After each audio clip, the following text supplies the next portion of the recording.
Preston Jeremiah Cole was born to Jennifer Francine Cole and Troy Henry Cole, November 3, 2047, in the rural reconstituted township of Mark Twain, Missouri. He was the third child of 7, 3 sisters and 3 brothers.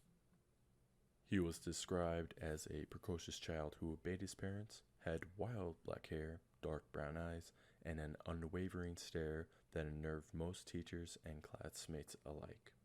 His father was a dairy farmer with no criminal record, no military background, and followed the Quaker faith with no particular zeal.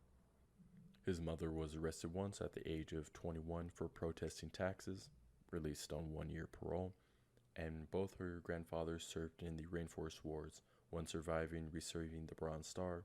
See attached report on Captain Oliver Franks. Starting in 2310, exploration and colony ships were built, and the best and brightest people left the safety of Earth to make their way to the stars. This was the golden age of our colonial expansion from Earth. Within 180 years, the main human colonies had been established, some becoming huge population and commerce centers such as Reach, while others will remain tiny manufacturing outposts. This collection of close worlds would later be called the inner colonies. The inner colonies provided a surplus of raw goods, materials, and taxes that floated back to the parent government on Earth. For most, it was a time of plenty, optimism, and indolence, unparalleled since the 2nd century Rome or the financial bubble at the end of 20th century America. For the Cole family, however, tax records show his family struggling to make ends meet. Preston Cole's 5th grade report card.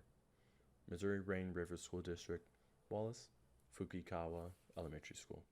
Homeroom teacher, Dr. Nylund Bratton. Preston J. Cole. Student ID number LB-0034.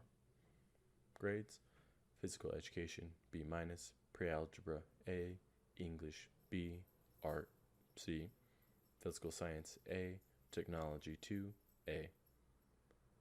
Finchy Frank's Intelligence Quotient 147.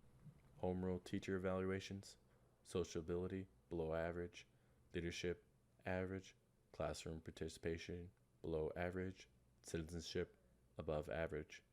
Home Read Teacher Notes. Preston requires guidance to reach his full potential. A boy of high natural intellect, he tends to work too hard even when he plays. He overanalyzes every strategy when he plays baseball, slowing the games to a crawl. If he does not know how to do something, he looks it up, or if possible, derives it, in the case of Mr. Martin's pre-algebra class, from first principles. These traits in and of themselves are admirable, but he also needs to cultivate his imagination. In short, Preston never seems to have fun. Everything is a task to be finished. Preston also falls asleep in class on a regular basis. I would suggest that his chores or responsibilities at home be relaxed. He is, after all, only 10 years old. Confidential note: Wallace Fukikawa Elementary School. Database March 12, 2481. Military calendar. The incident in Mr. Martin's pre-algebra class have been settled. A make-up final exam has been given, and Preston was carefully monitored the entire time. He produced another perfect test score, proving to William, Mr. Martin, that he did not cheat, although a perfect score, let alone 2 perfect scores, is a feat that has never been accomplished on the standardized pre-algebra final. Preston's father continues to defend his son's driven nature and his family's antiquated beliefs, insisting that Preston's education at home has far and away exceeded what is taught in school. He went on to say that his chores were necessary to the family's financial support and absolutely refused any suggestion that they apply for government aid. Follow up with a social worker at the Preston household before no evidence of physical or psychological abuse when they made a visit at the school district's request. Excerpt: The Viability of Extended Colonization by Preston J. Cole, age 14. Freshman English / Miss Alexander. Grade received B. Teacher's comments: Thesis B. Conclusion C. Too much speculation and gratuitous use of Yeats' quotation. The metaphor of a biological system, for example a population of wolves or fungus growth in a petri dish, is tempting to apply to a colonial expansion. there can be three fates for any biological system. It may grow as long as there are sufficient nutrients, a suitable environment, and no overpredation. The system can enter a balance, state of growth and loss, or the system may decline from overpredation, lack of nutrients, environmental disaster, or being poisoned by its own waste products. Off-world colonies similarly require a stable environment with suitable food and water and no overpredation. It is considered an open system because there are limitless numbers of habitable planets, or at least a very large number within the Milky Way galaxy. See my Drake calculation assumptions in Appendix B. Human colonies, however, differ in one critical aspect. They are, by rule, inhabited by predictably intelligent entities. The values of these entities can diverge from the parent world with each successive generation. That is, while colonies directly seeded from Earth remain very Earth-like in social, economic, and political values, they change with successive generations as they adapt to local environmental pressures, and in turn send out new colonies further in physical distance and values from the original parent. Such diversification in biological systems is a normal evolutionary process, but it produces offspring that are increasingly alien in nature to the parent. Such was the case of colonial expansion in early Earth history, most notably in the British colonies in the 18th and 19th centuries.